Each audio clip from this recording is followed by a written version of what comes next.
One of the biggest financial questions that parents ask specifically is, am I behind? I'm 37 years old, and after paying off $43,000 worth of debt in 13 months and using that momentum to build a net worth of over $850,000, I've had plenty of moments over that time where I've wondered the exact same thing. So in this video, I'm going to look at 3 real questions from parents in their 30s about investing, retirement savings, whether they're behind, and what I would do if I was in their situation. Let's dive in. First question here comes from John. I'm 31. We have $12,000 saved and no credit card debt, but I've never invested outside my 401k. I keep thinking I need to have more money first. When am I actually ready? Okay, John, this is a great question. When are you actually ready? That comes down to you. That's more of like a psychological thing. And in terms of the finances, I would say, why not today? Because you have $12,000 saved, you have no credit card debt. If I were to go to just a general sort of feedback loop that I share with people, I call it the waterfall method. And this is just very generic. This does not mean that this is going to be specifically for you or anyone watching this video. But how I like to think about this is there's a specific order I want you to be putting your money into. So first, you make money, right? That's what this is. And it goes into an emergency reserve. Now, emergency reserves, if you see anywhere online, everyone always talks about 3 to 6 months worth of your expenses. And that is amazing, of course. But I don't like the idea of someone putting 3 to 6 months of their emergency expenses before like hardcore investing, because 3 to 6 months could take someone a while to build up. And I'd rather just, compounding is the biggest thing. So for you, you have to ask yourself, if we go back to the question, $12,000 saved. So for you, is that enough where you feel like, okay, like this is pretty good? Is it too much where, like, I guess you need to ask yourself, what is a proper emergency fund look like for you? And the way that I like to think about it is if you go back 12 months, right, and you look at all the unexpected expenses that popped up, one, like, would your emergency reserve cover the majority of those things? So you're actually past the point of like a starter emergency fund, in my opinion. And then you have to ask yourself, okay, what are the situations like at home? Like, are there 2 jobs? Do you guys have 2 jobs? Because it sounds like you said we. So are there 2 jobs? Are they like stable jobs? Do you think, you're going to lose your job soon? You have to ask yourself all these things. Do you have kids? Maybe needing more in there if you have kids, etc. And that's how I would think about it. High interest debt, it said you have no credit card debt. So I would just completely ignore that. You're already doing a 401k through your employer, which is great. And so the next thing for you that I would look at is maxing out your Roth IRA. And as of recording this video, the max allowable in 2026 is $7,500. And so that comes out to, I think, $288 every paycheck if you were to be paid 26 times in a year. And so I would be asking myself, how can I get to that number so I can max out my Roth IRA? And the reason why this is kind of first before most other things is it's a pretty high leveraged account for retirement. And it's so good that that's why you can only max out to $7,500, right? So I would be looking into that as well.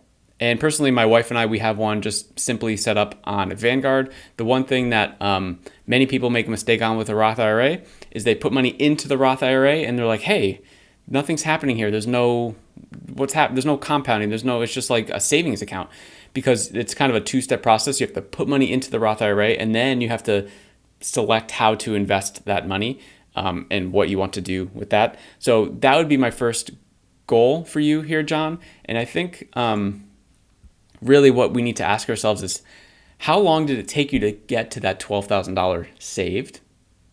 Like, is that something that happened quickly? And my thought is that maybe it took a while to kind of get up to that base, just kind of based on your question, but I don't know enough about your situation. So what I like to walk people through is a 3-step process to find more money in their finances to put towards more valuable things. It sounds like you have no debt. So for you, it would be investing, right? I think you've done the saving part. I think you're doing great. So do a 90-day look back of where you've spent your money, okay? And then step 2 is write down a list of North Star goals. So these are things that are life goals, financial goals, non-negotiable spending. So you just write a list of what's important to you and then reorganize them in terms of like highest priority, most important, etc. And then step 3 is realignment. So we're going to look at where has our money been going versus the North Star goals. Where would we like our resources to start going? And then we realign it using the money that we already have. And so to answer your original question, when am I actually ready? You're ready, John. You're ready. Jump in. Guys, real quick, I've opened up some spots in my Wealthy Parent program for busy families looking to get more clarity in their finances, find extra money each month without making more so that they're able to put more of their hardworking money towards their financial goals and just feel like they're winning with their money. If that sounds interesting, any of that, there's a link below this video to book a call directly with me and we could start your path to becoming a wealthy parent. I'll see you there. Next question from Liza. I'm 36 with 2 kids and make $130,000. I have about $110,000 in retirement accounts. Am I doing okay or am I way behind? Okay, first of all, the first thing I will say is you can never be behind on your own journey. It's a cool little quote that I stole from somewhere else and I don't know where it came from, but I like it a lot because it just implies that like your journey should take exactly how long your journey should take. And there's too much like comparison out there and things like that. And there's so many different scenarios and situations. Like 36 with 2 kids, I align with that a lot. I'm 37 with 2 kids. So like I understand it's more than just like, you have there's a lot going on in your life. And to compare it to other people, you don't know their situation. Maybe they don't have kids. Like technically, having kids is like probably harder because it's more expensive to have kids than not have kids. So maybe you're comparing yourself to someone without kids, right? So that out of the way. Age benchmarks are usually helpful. And when I saw your question here, I just wanted to look up like just quickly some stats on this. So I looked up average amount invested for retirement by age in the US. And there was some data from Guardian Life here. And again, I think it was from Transamerica doing this research. So this is just a super quick AI overview, by the way. So this might not be the exact perfect answer, but it is just kind of information that we can sort of use just to kind of check, right? So it has under 35, 35 to 44, et cetera, et cetera. So for you, you're 36, you would fall in this 35 to 44. The average is 141, but the median is 45,000. So the difference of this is average is it's taking every single person and dividing it by that number of people, where median, it literally takes the middle number. So obviously like the super richies over here are bumping this average up, but if you look at just the exact middle, it's $45,000. So you're in between these numbers at 110, I think you said, $1,000. So I would say you're doing great. And what you have to ask yourself is not, am I behind, but what are my goals? What's the number that I'm looking for? So if I go to a compounding interest calculator, for example, and let's just say we start with your number, right? And you're 30, so let's 36. So let's say in 20 years, you have to ask yourself like what the number is that you think would be viable. So in 20 years, you'd be 56. And if you put $500 a month, your account will grow to $836,000. And this is after you putting in $230,000. The interest is basically going to triple to $600,000, right? So as time progresses here, the blue line is your principal that you're putting in, and the green is the interest. And you can see that the interest is just exploding over time. So this is if you wanted to retire at 56, and then you can kind of keep playing around with the numbers. This is a 1.13, right? You could extrapolate the data out. If you want to do 30 years and retire at 66, now we're at 2.7. What number do you feel safe with? And there's also these like calculators out there where you can kind of calculate the financial freedom number, where you can look at what do you think your expenses will be when you retire, and you can see like how much you're taking back from it. It's called like the 4% rule, essentially, where you build up to an investment thing and then you take out 4% every month, year, whatever your goals are. And that's how we would kind of calculate this. So I think understanding the finish line of where you guys want to go is more important than asking yourself, where are we currently? Because we could, if you're in a race and there's a finish line, we could continue at the same pace. And you could see what that would look like by going through this compounding interest calculator process. Or you could try to like pick up the pace and see what that would look like. Or you could try to slow down the pace and see what that would look like, right? So I would say just like looking at the numbers is going to be really helpful for you, Liza. But to answer your question simply, no, you're not behind. You're crushing it. You're way past most people. Keep going. Next question from Josephine. I'm 38, married with 2 kids, and between our house and retirement accounts, we're around 500,000 net worth. I see people online with millions and feel like we're behind. How do I actually know? There's a theme today in these questions here. Everyone feels behind. Everyone feels behind. I'm going to say what I said earlier, Josephine.